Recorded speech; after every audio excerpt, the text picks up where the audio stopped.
Wholesaling is the strategy that gets sold to new investors more than any other. It's also the one that most people should probably never do. It's marketed as the no money, no credit, no experience entry point into real estate. That part is technically true. But what the gurus that are selling you these $2,000 wholesaling courses don't tell you is that wholesaling is one of the hardest, most legally exposed, most operationally intense strategies in real estate. It's not passive, it's not easy, and it gets harder every single year as more and more states continue to pass licensing laws that shut down unlicensed operators. But when it's done right, wholesaling teaches you deal flow generation, seller psychology, contract structure, and market underwriting faster than any other strategy out there. Investors who cut their teeth wholesaling for 12 to 24 months often become the best fix and flip and buy and hold investors 5 years later. It's a training strategy, not a wealth building strategy. In the next 25 minutes, I'm going to walk you through exactly how wholesaling works, the ethical framework that separates real wholesalers from shady operators, the legal landscape state by state, the honest math on a hypothetical deal, and how to know when it's time to graduate out of wholesaling. I'm Robert with Open Lane Funding. Let's get into it. Wholesaling real estate is not what most people think it is. You're not buying and reselling a house. You never take title. You never own the property, and you never pay for the property. Here's what it actually happens in a legitimate wholesale deal. Step one, you find a motivated seller who owns a distressed or undervaluated property. Their situation, why they are motivated, is generally inheritance, divorce, foreclosure, tired landlord, tax liens, vacant property, this that they don't want to deal with. The list could go on. Step two, you negotiate a purchase agreement that the seller at that price is below market value. Typically you're about 65 to 75% of what the property is worth after minor repairs. You sign a real purchase contract with an assignment clause that gives you what the law calls an equitable interest in the property. You now have the legal right to buy it at the agreed upon price. Step three, before you close the property, you find a real estate investor who wants to buy it, a flipper, a landlord, a BRRRR investor, and you show them the deal. You sell them your rights under the contract, not the property itself, for an assignment fee. Typical fees range from $5,000 to $20,000 in most markets. Step four, at closing, the end buyer closes with the seller directly or through a double close if the state or situation requires it. You receive your assignment fee. You never took title. You never used your own money for the down payment. You made a fee for finding the deal and connecting the parties. That's the mechanic. You are being paid to be the bridge between the seller who needs to sell fast and the buyer who has the capital to close fast. Your deal is your value is deal flow and speed. It's not capital. Wholesaling is the strategy where you can generally start with almost no money. Here's why that matters. Other strategies that we've covered requires capital. Fix and flip needs 10 to 25% down plus rehab reserves, minimum about 50 to 75,000 to run one project. Fix to keep and BRRRRs need about 20% down plus holding costs, similar capital requirements for a flip. Buy and hold, you're looking at 20 to 25% down on a $250,000 rental. And that's right about $50,000 to $65,000 to close. Short-term rentals need all of the following plus $20,000 to $40,000 in furnishing. House hacking, which we will cover next week, is the low capital option among ownership strategies. You still need a 3.5% FHA down payment plus reserves, closing costs, and moving expenses. Realistically, right about $20,000 in most markets. Wholesaling requires none of that. You need a small earnest deposit on your contract, typically $500 to $1,000, and often that gets you refunded if the deal falls through. You need marketing budget to find motivated sellers, $500 to $2,000 a month to start. You need to make phone calls, drive neighborhoods, and knock on doors. You need a phone and a computer. So realistic startup capital, you're looking at about $2,000 to $5,000. Now compare that to $50,000 to $100,000 for every other strategy. Now, that is why wholesaling is generally the entry point for investors starting with nothing. It's also why it attracts every scammer, every guru, and course seller in the industry. Deal flow is 90% of the wholesale game. You either have it or you don't have, or either you have it or you don't have a business. Here are the 5 methods that produce results in 2026. Method 1, driving for dollars. You physically drive through targeted neighborhoods, identifying properties that look distressed. Overgrown lawns, boarded up windows, roof damage, tax notices posted, mail piling up. You log the address, look up the owner through county records or skip trace services, and then you mail them. This is unglamorous. It's effective and it's cheap. Most successful wholesalers I know built their first deals this way. Method 2 is direct mail campaigns. You buy a list of absentee owners, delinquent tax owners, inherited properties, or high equity owners in your target zip codes, and you mail them yellow letters or postcards offering to buy their property. Cost per leads runs about $50 to $200. Cost per contract runs about $2,000 to $5,000 in most markets. This is a numbers game, and it requires 3 to 6 months of consistent mailing before deals start closing. Method 3, cold calling motivated seller list. Same list as direct mail, but you call instead of mail. Higher conversion, more emotionally intense, more emotional intensity, requires thicker skin. Many wholesalers hire virtual assistants at $8 to about $15 per hour to do that cold calling, and they only take live transfers. Method 4, pay per click and Facebook ads. Sell your house fast ads. Cost per leads run about $75 to $250 cost per contract, and runs about $3,000 to $8,000. It's faster than direct mail, more expensive, works well in urban markets with high seller intent. Method 5, MLS deals. Not the sexy answer, but it's real. Look for properties that have been on market for 60 days plus with price reductions, expired listings, or unusual seller motivation notes. Then approach the seller directly through the listing agent with a below market cash offer. The failed wholesaler tries all 5 simultaneously and masters none. The successful wholesaler picks one method, works it for 6 to 12 months, and only expands once the first channel is producing consistent deal flow. This is the part of the wholesaling that world nobody in the guru space talks about honestly. There is ethical wholesaling, and then there is shady wholesaling. And we've all dealt with shady wholesaling if you've been in the real estate mortgage business. And the industry has a real problem with the second one. Ethical wholesaling looks like this. You approach the seller with full transparency. You tell them exactly what you do. You explain you are not going to live in the property. You explain that you are going to assign your contract to another investor for a fee. You explain what that fee will likely be. You give the seller a fair price for this situation, which is below retail, but above what they would net after a traditional sale with agent fees, repairs, and time of market. You use written, legally reviewed contracts. You honor the contract even when the deal turns out better than expected. You disclose the assignment fee to the end buyer. You never take a property you do not have legal control of. Shady wholesaling looks like this. You approach a seller pretending to be an end buyer who plans to live in the property or hold the property. You lock up their property at a widely below market price using confusing legal language. You immediately market the property publicly on Facebook groups, Craigslist, or investor networks as if you own it. You use inflated ARVs to pump the deal to newbie end buyers who fall for that. I'm going to jump in here. I'm going off script a little bit. I see this every single day in these Facebook groups.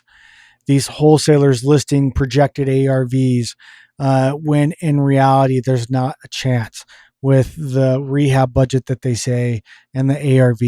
Every single day, every single time I've ran a deal through where one of these new investors get it, hey, but the wholesaler said this. Well, I guess what? Your appraisal just came in $50,000 to $70,000 low. Hey, guess what? Your rehab budget that the wholesaler told you 20K is actually 50,000.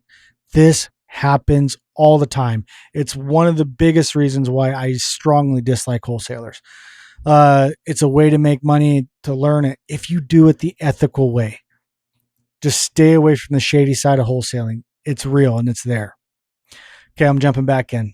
You disappear if the deal doesn't work out, leaving the seller with a broken contract. You collect assignment fees that are 30 to 50% of the deal value, taking most of the seller's equity for yourself. And I'm going to jump back in on off script.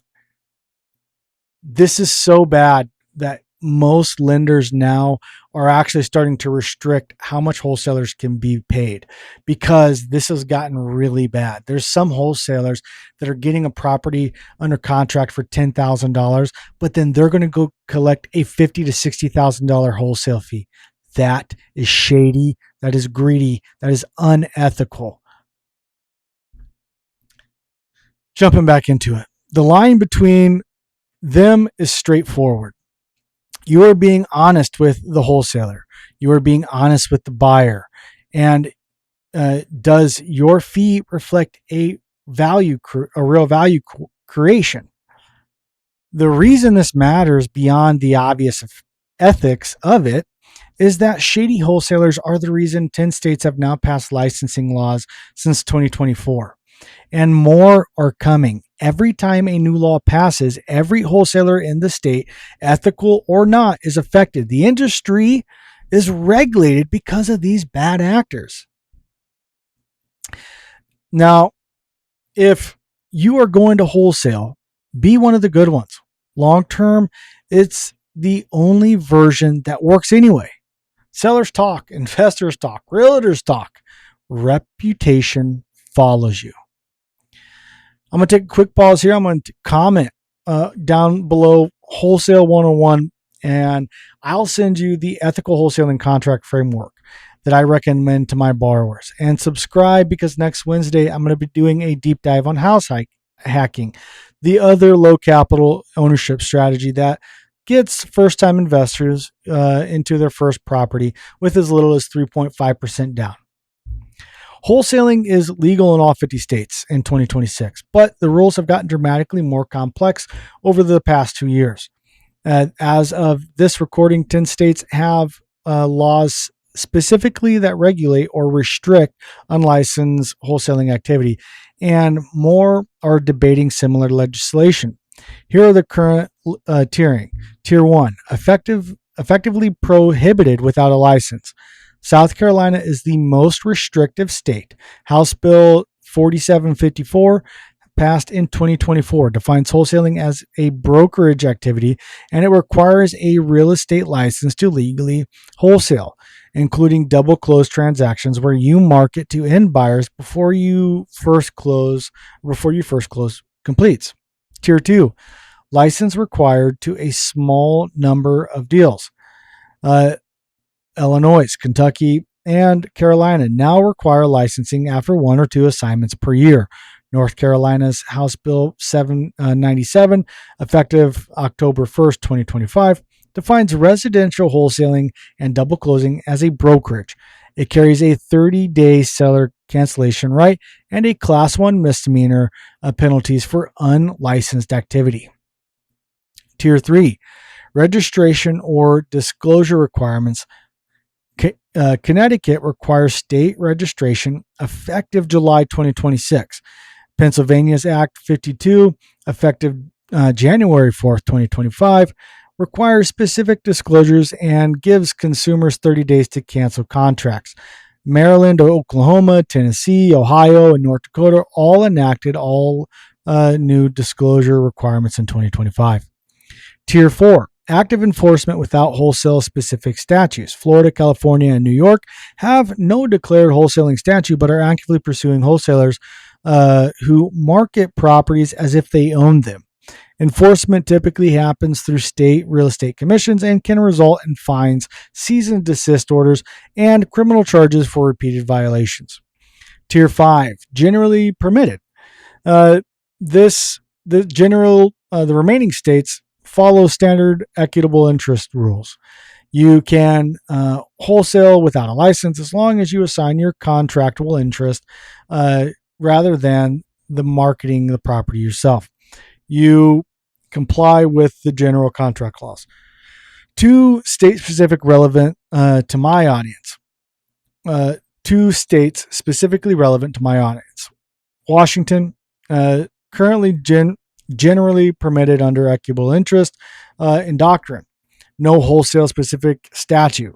Washington State Department of Licensing has been increasingly active pursuing wholesalers who market properties publicly without a license.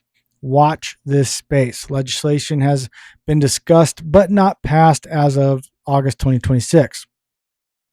Idaho, currently generally permitted, no wholesaling state-specific statute. Idaho follows the equitable interest doctrine. The state has been broadly investor-friendly, and there's no active legislation restricting wholesaling as of this recording. Bottom line, before you wholesale a single property, know your state's rules. And if you're operating in multiple states, know each one. The industry is being reshaped, and the wholesalers who survive the next 5 years will be the ones operating cleanly within the rules of each market they work in. Now, let me put wholesaling in real numbers, all hypothetical for illustration only. You're driving for dollars in a working class neighborhood in Spokane. You see a house with a boarded up window, overgrown lawn, and a no trespassing sign. You look up the owner through county records, and then the owner has owned the property for 22 years, is 74 years old, has no mortgage, and lives in a different zip code. Classic tired landlord profile. You send them a handwritten letter offering to buy the property. 2 weeks later, the owner calls you back. He's exhausted from managing the property. His last tenant trashed it and skipped town. He wants out. Now you visit the property. You estimate the after repair value at $310,000 based on recent comps, and you estimate the rehab costs are about $55,000 for a full cosmetic update, roof, and system replacements. You offer them $175,000 cash, close in 21 days. Why $175,000? Well, because your end buyer and fix and flip investor run at the 70% rule. So 70% of 310 minus your $55,000 for rehab equals $162,000, and that's a minimum offer for a flipper. But you're not going to sell it at $162,000 to a flipper. You're going to sell it at $185,000, which still gives the flipper margin. And you're going to keep the $10,000 as your assignment fee. Wait, that math doesn't work. You offer the seller $175,000 and you sell it $185,000 for a $10,000 assignment fee. Let me rerun it correctly. Okay. So you purchase the property. You hit your purchase contract with the seller is $170,000. Assignment to the end buyer is $185,000. Your assignment is $15,000. Okay. Your end buyer, the flipper, is happy because $185,000 all in acquisition plus $55,000 rehab equals $240,000. Now they sell at $310,000, exit cost 68% at $22,000, profit around $48,000. That's a healthy flip margin. Your seller is reasonably happy because he's getting $175,000 cash, no repairs, 21-day close, no agent fees, no showings, no tenant drama, and he walks away clean. You just made $15,000 for finding the deal and connecting the parties. You never own the property. You used $500 of your own money for earnest, which got you applied at closing. Now, that's what a good wholesaler looks like. Fair to the seller, profitable for the buyer, worth the wholesaler's time. The bad version of the same deal would be looking would be locking the seller up at 130,000 by convincing him that the property is worth less than it actually is. Then flipping it to the end buyer at $195,000 and keeping a $65,000 assignment fee. Same house, same buyer, same closing. But now you've taken $65,000 of equity that ethically belonged to the seller. That's the wholesaling YouTubers don't teach. The statistics on wholesaler failures are ugly. Estimates from industry sources put it at a 12-month failure rate around 80 to 90%, meaning 8 or 9 out of 10 people who pay for wholesaling course and try to build a business give up within a year. There's 4 reasons why this happened. Reason 1, their marketing budget runs out before the deal flow starts. Real wholesaling requires 3 to 6 months of consistent, expensive marketing before the deals start closing. New wholesalers budget for 48 weeks, run out of money, and quit right before the flywheel would have started to turn. Solution: budget 6 months of marketing spend before you start and treat 1 to 4 months as sunken cost. Reason 2, emotional attachment to specific deals. New wholesalers get one lead, chase it down obsessively, spend 3 weeks to negotiate it, and burn out their emotional roller coaster. Real wholesalers work volume. They send 50 offers to get 5 conversions, to get 5 conversations, to get 1 contract. Solution: track leads, contracts, and seller conversion rates like a sales operation. It's not a treasure hunt. Reason 3, no in-buyer network. Even if you have a great deal, you need buyers who can close the deal in 14 to 21 days with cash or hard money. Newbies find a deal, then start looking for a buyer and close the deal because they can't move fast enough. Solution: build your buyer list before you even sign a contract. Attend local REI meetups. Connect with flippers on Bigger Pockets. Get on the mailing list of every hard money lender in your market. When you have a deal, you should have 20 potential buyers that you can text within an hour.